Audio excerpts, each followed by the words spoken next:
be tempting.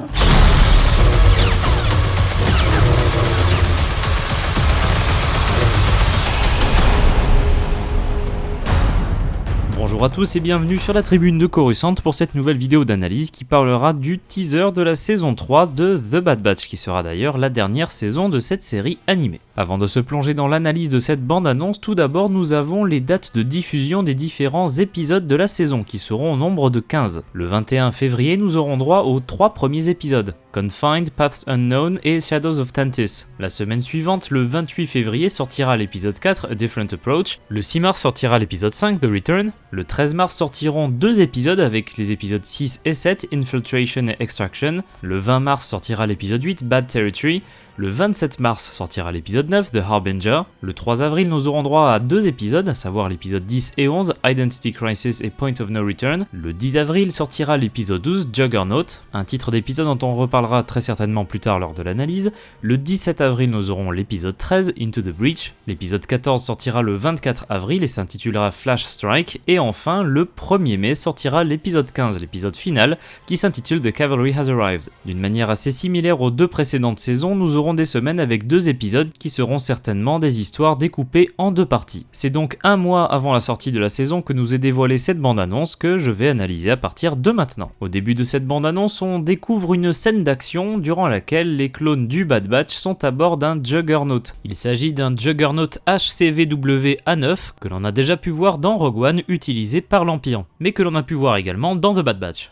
On distingue des explosions sur un pont que le Juggernaut semble avoir traversé. Les membres du Bad Batch auront peut-être subtilisé ce véhicule, ou en tout cas ils se font poursuivre par des canonnières LAATI. On retrouve à bord de ces véhicules des Ticket Troopers que l'on a pu découvrir durant les précédentes saisons de The Bad Batch. Alors que l'Empire déploie ses soldats sur le Juggernaut, un vaisseau ressemblant à une navette cargo apparaît et on voit qu'elle est pilotée par Feed Genoa qui fera son retour dans cette saison 3. Aux dernières nouvelles, Feed Genoa a été établie sur la planète Pabu, ce qui pourrait impliquer qu'elle a sans doute eu vent du sort réservé à Tech à la fin de la saison 2. Dans le plan suivant, on peut distinguer un transport impérial de recherche que l'on a pu voir pour la première fois dans l'épisode Metamorphosis de la saison 2. C'est un vaisseau utilisé par la division de sciences avancées, dirigé par le scientifique, le docteur Royce Hemlock. Un de ces transports au numéro 904 transportait le clone de la bête de Zillo avant de s'écraser sur la planète Scylla. On peut remarquer que ce vaisseau se dirige vers ce qui semble être Coruscant et on voit sur la gauche de l'image une station assez particulière. Il s'agit d'un module de construction impériale appelé le ICM 092792. Ces modules apparaissent dans diverses œuvres, à commencer par Star Wars Rebels ou encore le roman Catalyseur, et ont servi lors de la construction de l'Étoile de la Mort. Initialement conçu par les Géonosiens, on retrouve des designs assez similaires avec le centre de commandement construit par l'Empire sur la planète Lothal, ainsi que la station Reclam vue également dans Star Wars Rebels. Ce n'est pas la seule utilisation qu'on connaît de ces modules car le Grand Amiral Thrawn utilisa ces modules ICM pour des opérations de minage autour de la planète Lothal. Alors qu'un Rex sans épaulettes nous parle de la fin de la guerre et du fait qu'il pensait que ça signifierait la fin de la mort de ses frères clones, on distingue tout d'abord un plan qui semble être placé sur Teth, et plus précisément le monastère Bomar vu dans le film The Clone Wars. Il se peut que ce soit un flashback de la guerre des clones ou tout simplement un retour sur Teth pendant l'époque de l'Empire. Dans le plan suivant, on peut distinguer une navette de classe Rho qui s'est écrasée sur une planète inconnue. On remarque 2 personnages qui quittent cette navette, et il me semble que cela pourrait être Omega et Crosshair. Il semble être d'ailleurs accompagné par un animal ressemblant à un chien. Il se pourrait que ce soit un massif déjà vu dans The Clone Wars et The Bad Batch, notamment dans l'épisode War Mantle dans lequel on les voit utilisés par l'Empire dans l'avant-poste de Darrow. Supposition de ma part, il pourrait s'agir d'une scène qui se passe après une évasion éventuelle de Crosshair et d'Omega du Mont Tantis. Après quelques plans pour nous rappeler la mort de Tech en fin de saison 2, on distingue 2 nouveaux plans qui nous montrent des Ticket Troopers investir une grande place qui se trouve en réalité dans la ville de Pabu, où les membres du Bad Batch avaient trouvé refuge le temps d'un épisode. On distingue un personnage faisant face aux Ticket Troopers alors que tout le monde s'enfuit, sa silhouette semble me rappeler Echo. Sur le plan plus large, on peut remarquer d'ailleurs que les Ticket Troopers ne sont pas tout seuls car ils sont accompagnés de quelques clones commando. On voit par la suite Omega et Crosshair prisonniers sur le mont Tantis. On peut remarquer sur la tenue d'Omega le symbole du clonage Kaminoan. Déjà présent dans la série, on retrouve Scorch, le commando de la République connu grâce au jeu République Commando,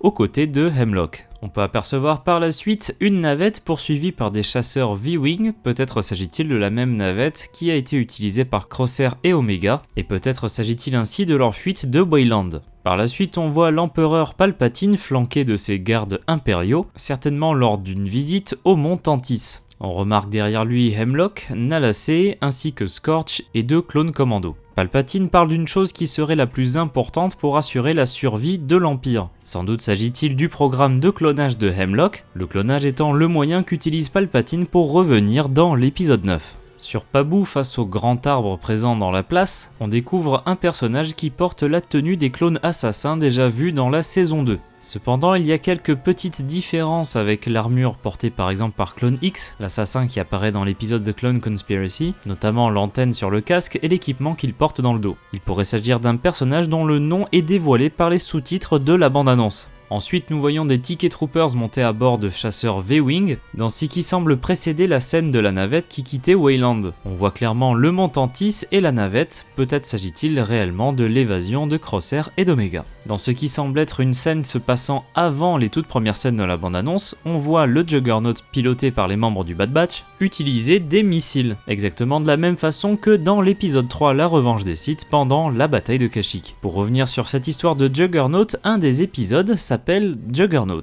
À la différence de la bande-annonce de la saison 2 qui montrait la scène d'ouverture du premier épisode, il se peut que cette scène avec le Juggernaut se trouve dans l'épisode 12 qui s'appelle donc Juggernaut. La bande-annonce nous confirme par la suite le retour de plusieurs personnages avec par exemple Fennec Shand ou encore Cad Bane du côté des chasseurs de primes. On découvre ensuite un clone assassin qui s'appellerait CX-1. Peut-être s'agit-il du clone assassin aperçu plus tôt dans le trailer, ou peut-être que ce clone-là est un tout autre personnage. On voit par la suite, aux côtés des clone troopers, des ticket troopers et des commandos, le commandant Wall qui fait son retour dans The Bad Batch. Sur le plan suivant, on peut découvrir Gregor qui sera lui aussi de retour dans cette saison. On voit ensuite un plan d'Omega qui peine à piloter un vaisseau, peut-être s'agit-il de la navette crachée dont j'ai parlé tout à l'heure. Dans la grande tradition de The Bad Batch, on voit à plusieurs moments dans la bande-annonce des combats contre des grosses bébêtes, avec cette espèce de crocodile et cette créature que l'on voit un petit peu après. On distingue par la suite un vaisseau au design très particulier, très triangulaire, dans une atmosphère qui ressemble beaucoup à la planète Teth que l'on a vu plus tôt dans la bande-annonce. On voit ensuite 2 soldats clones qui portent des armures phase 2 avec des couleurs assez spéciales.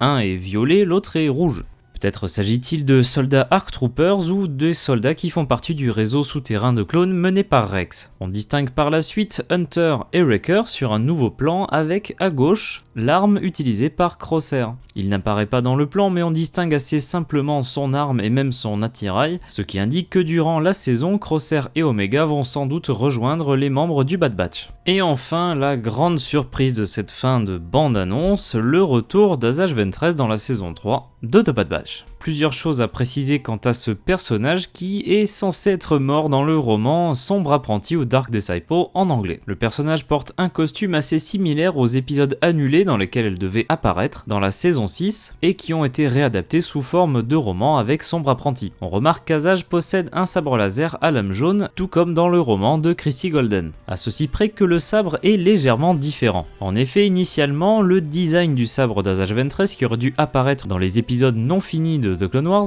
était différent de ce que l'on peut voir ici. Ce design préliminaire a été utilisé par la suite pour le sabre laser de Maul dans la saison 7 de The Clone Wars. Cependant, ici on dirait qu'Asajj Ventress possède un manche assez différent qui est recourbé, tout comme les sabres laser qu'elle utilisait quand elle était au service du comte Dooku. La dernière fois que nous avons vu ces sabres laser initiaux, ils ont été volés par Barry Sophie dans les événements qui entourent l'attentat du Temple Jedi. Dans le roman Sombre Apprenti, on apprend qu'Asajj a acheté ce nouveau sabre laser à lame jaune au marché noir. Cette histoire de sabre laser n'est pas forcément la plus grave en termes de continuité car dans le roman Sombre Apprenti, on assiste à la mort d'Asajj Ventress. Dans le roman, Asajj meurt à cause des éclairs lancés par le comte Dooku qui étaient destinés à Quinlan Vos. Le corps d'Asajj fut ramené par la suite sur Dathomir où elle a été déposée dans les eaux magiques de son village natal. Le roman est assez clair quant au décès d'Asajj Ventress qui apparemment aurait survécu à ces événements. D'ailleurs, ce n'est pas la première fois qu'Asajj Ventress aurait pu revenir suite aux événements de Sombre Apprenti, car Dave Filoni aurait voulu l'intégrer dans la série Star Wars Resistance. Elle y aurait affronté le suprême leader Kylo Ren, mais son rôle a été modifié par la suite, afin d'accueillir le personnage de Mika Gray, Filoni pensant au final que l'apparition de Ventress se serait fait au détriment des personnages principaux de la série. Il faudra donc de bonnes justifications pour expliquer le retour de ce personnage présumé mort. En tout cas, les déclarations de Brad Rau sur StarWars.com avancent que sans vouloir spoiler quoi que ce soit, l'apparition de Ventress dans la série serait en accord avec les événements de Sombre Apprenti. Il se peut même qu'il n'y ait aucune correction ou retcon car il se pourrait tout à fait que ceci soit un flashback, avec des scènes se déroulant donc pendant la guerre des clones avant la mort d'Asajj Ventress. Une chose qui est assez probable car le moment où nous est montré Asajj Ventress dans la bande-annonce nous montre un champ contre champ entre Asajj d'un côté et Hunter et Wrecker de l'autre, alors qu'il est tout à fait probable que ces deux plans proviennent de deux scènes totalement différentes. Difficile d'en savoir plus quant à l'apparition d'Asajj Ventress dans cette saison 3, qui devrait en apparence ne pas contredire les événements de Sombre Apprenti. Voilà, c'est à peu près tout ce que l'on pouvait remarquer dans cette bande-annonce de la saison 3, la dernière saison de The Bad Batch, qui commencera le 21 février avec 3 épisodes d'un coup sur Disney+.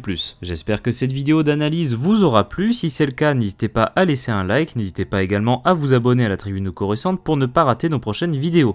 N'hésitez pas également à commenter pour dire ce que vous avez aimé, ce que vous avez remarqué dans cette bande-annonce, et j'en profite pour vous annoncer bien évidemment qu'il y aura des reviews en compagnie de The Max Rebo Collection concernant les épisodes de cette saison 3 de The Bad Batch. Rendez-vous donc le mois prochain pour découvrir le début de cette 3e saison, à très bientôt et que la force soit avec vous.